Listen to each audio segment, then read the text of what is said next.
What is going on, guys? JPOD-SPORTS here. Welcome back to another video. And if you guys haven't guessed by the thumbnail, today's video will be about Jalin Hyatt and how he's really impressed me during training camp.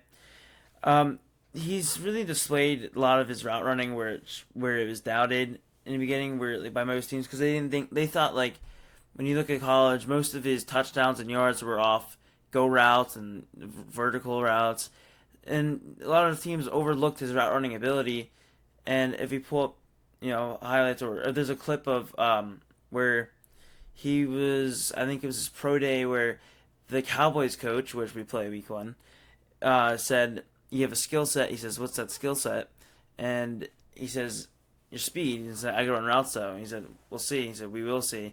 So he's already doubted by a rival of ours, and he's got something to prove. And you see it all the time in drafts where a prospect falls, and like a receiver prospect falls, like a Debo Samuel, DK Metcalf, and AJ Brown, a Cooper Kupp, and most of the time, someone like Jalin Hyatt becomes a star because they're overlooked because they might not be able to do something in college, which they develop in the pros.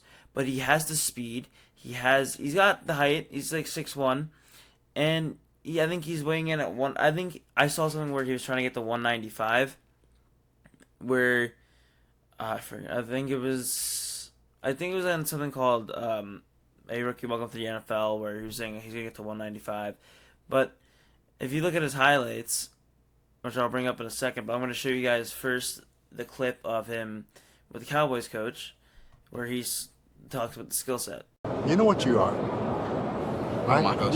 You know what you are. What's that? I'm saying, like, you have a skill set, right? What's that skill set? Huh? What's the skill set? It's your speed. Well, I can Right. run routes though. We're about to see, We will see. right? We're about to see. I got you. Now, as you see there, it seems like Hyatt was frustrated when he said we're gonna see, or we'll see, or whatever. But he was like, definitely that he could definitely run routes. And where he's been doubted probably all the way up to the draft. He was like a first round pick at one point, and I still think he could have went in the first round or early second. But I think a lot of teams thought he was just a vertical threat and then fit most of their offenses. Maybe they didn't view him as an outside receiver because of his size and and they wanted maybe like a slot guy that could be shifty and think that they could run better routes. But now if you look at some of his highlights, you're gonna see his deep threat ability where he could split defenders and go out and just get the ball. Like right here, he just goes between two defenders of his deep threat ability, and here's another one where he just splits the defenders and uses his deep threat ability. And it's two plays where he's double coverage because of his speed. He was reportedly clocked at 24 miles per hour. And you even see here, he has really good footwork and concentration to stay in bounds. And this one is another one of him staying in bounds with good footwork. And this one, I think it's just him on the sideline again. Oh no, that was one from the before. But that one was a worse angle. This is another deep shot. Him just burning his defender. You always need a guy that's going to keep the safety honest. That can help a guy like Saquon Barkley. Here's where he was running 24 miles per hour. That does not. It might look like he's running in like the super speed, but he's not. That's just his regular speed. That's just how much of a threat he can be. Here's another play of his route running, which is doubted, and that's against Trey Hawkins, a guy that's been pretty good for us in training camp. This one's just him running a cross route. That's what happens when you have speed. You're able to just cook the middle linebackers or outside linebacker servers out there. Here's him on a end around or jet sweep. The Giants' offense is very creative the way they use their players. You'll see a lot of ways they can use him with his speed, because his speed is a true weapon. Even if he couldn't run routes, which I think he certainly can, and even if he couldn't, we have the elite coaching staff that could have players develop under them. You look at Tyreek Hill because Michael Hafka is from the Kansas City Chiefs. Tyreek Hill was drafted as a running back. Now he's one of the fastest and one of the best route runners and receivers in the NFL. So it really goes to show you what coaching can really do for a player. And sometimes you might not have it in college, but sometimes players get better at it in the NFL. So there's a lot of things you could look at Jalin Hyatt and say he doesn't have, but there's a lot of things you definitely could say he does have. He's got the speed, he's got height, he's got the hands, he's got the concentration, he's got the footwork. I think he's going to be a really, really good player for us. If he's not a star, I think he'll definitely be a good number 2 receiver.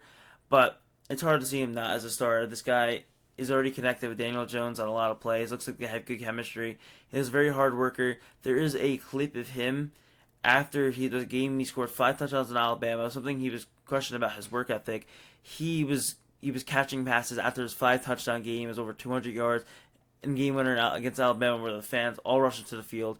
He was working after the game, one of the biggest games of the year, and he was still working. So just goes to show you his work ethic, and it kind of shows you what the Giants look for in players. They look for someone smart, tough, and dependable, and he definitely looks dependable. I think another knock on him was wasn't productive his senior year, but if you look at a guy like DK Metcalf, he was just drafted off his physical ability. He wasn't drafted to what he did. He was drafted to what he can do, and that's kind of a similar thing Jalin kind of has. It's drafted not what he did, which he did really well in college, but it's what he can do when you have good coaching staff, a quarterback that can help develop other players. Like Daniel Jones is the hard worker, and they can spread on to the rest of the team. So I'm very excited what I'm going to see at Jalin Hyatt this year. And I'll pull up right here the depth chart. He is listed as second string, but that's pretty good if you're a third-round pick, second string receiver, and it looks like he could trend the way up. Maybe there's an injury to one of the starting receivers, or he just has a really good preseason and takes somebody's spot. So I'm really excited. We'll see what he could do this Friday or in the season in general. So anyways, guys, let me know what your thoughts on Jalin Hyatt is. Make sure to leave a like, subscribe, and I will see you guys in the next video. Peace.